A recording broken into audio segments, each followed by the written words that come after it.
আসসালামু আলাইকুম রহমতুল্লাহি ওয়া বারাকাতুহু। আউযু বিল্লাহি মিনাশ শাইতানির রাজিম। বিসমিল্লাহির রহমানির রহিম। ইন্না নাহনু নাযালনায যিকরা ওয়া ইন্না লাহু লাহাফিজুন। সূরা হিজর 9 নম্বর আয়াত। বিসমিল্লাহির রহমানির রহিম। ওয়ালাকাদ ইয়াসসারনাল কুরআনা লিয-যিকরি ফাহাল মিন মুদাক্কির। সূরা আল কামার 17 নম্বর আয়াত। নাহমাদুহু ওয়া নাস্তাল্লাহু আলা রাসূলিল কারীম, আম্মা বাদ। সম্মানিত শ্রোতা মণ্ডলী, দর্শক মণ্ডলী সকলকে জানাই আন্তরিক শুভেচ্ছা অভিনন্দন। সাধারণ মানুষ, সাধারণ ছাত্র হিসাবে যে কথাটি বলতে এসেছি, দুটি কোরআনের আয়াত পাঠ করেছি। একটা হচ্ছে সূরা হিজর 9 নম্বর আয়াত এবং সূরা আল কামার 17 নম্বর আয়াত। কোরআন শরীফে কোরআনকে আল্লাহ তাবারক তাআলা জিকির নামে অভিহিত করেছেন। তো এই জিকির কেন? জিকির শব্দের অর্থ হচ্ছে স্মরণ করা, স্মারক। কিসের স্মারক? মানুষের দায়িত্ব ও কর্তব্যের কথা স্মরণ করিয়ে দেওয়ার নাম স্মারক। মানুষকে তার ভুলে যাওয়ার আত্মপরিচয় ও মর্যাদার কথা স্মরণ করিয়ে দেওয়ার স্মারক। প্রকৃতপক্ষে মানুষ দুনিয়ায় কেন এসেছে, কোথা থেকে এসেছে, কোথায় যাবে, কি তার জীবনের লক্ষ্য এবং উদ্দেশ্য, কোনটা তার আসল ঠিকানা, কি হবে তার পরিণাম ও পরিণতি ইত্যাদি যাবতীয় ব্যাপারে মানুষকে অবগত ও ওয়াকিবহাল করে যে গ্রন্থ, তার নাম আল কোরআন। এই অর্থেই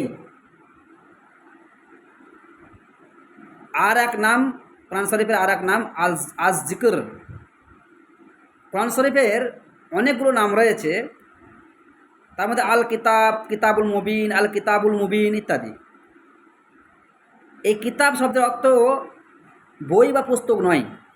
কিতাব শব্দের অর্থ পত্রকে বোঝানো হয়েছে, চিঠিপত্রকে বোঝানো হয়েছে। সুতরাং কিতাবের অর্থ যদি চিঠিপত্র হয়, তাহলে কিতাবুল মুবিনের অর্থ হচ্ছে আপনার খোলা চিঠি। খোলা চিঠি ঈশ্বরের পক্ষ থেকে, আল্লাহর পক্ষ থেকে বিশ্ব মানবতার উদ্দেশ্যে খোলা চিঠি। তো বিশ্ব মানবকে তার আত্মসংশোধনের পথ হিসাবে এই খোলা চিঠি পাঠানো হয়েছে। আশা করছি আপনারা উপলব্ধি করতে পেরেছেন।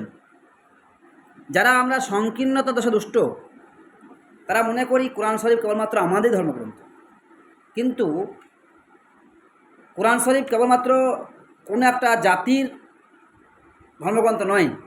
কোরআন শরীফ হচ্ছে বিশ্ব মানবের জন্য নিবেদিত একটা খোলা চিঠি, যা প্রত্যেকটা মানুষ, যে কোনো ধর্মের, ইহুদি, নাসারা, খ্রিস্টান, হিন্দু, মুসলিম, জৈন, বৌদ্ধ, খ্রিস্টান, যে কেউ পড়তে পারে।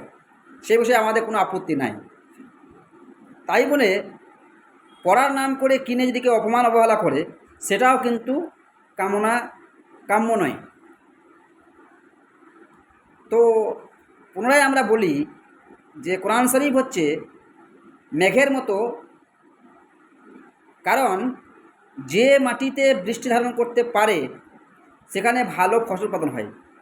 ঠিক আল কোরআন যে মানুষ সমাজ হৃদয়ে অঙ্গন করতে পারবে, সেই মানব সমাজে ভালো মানবতা প্রতিষ্ঠিত হবে, এই আশা রাখছি।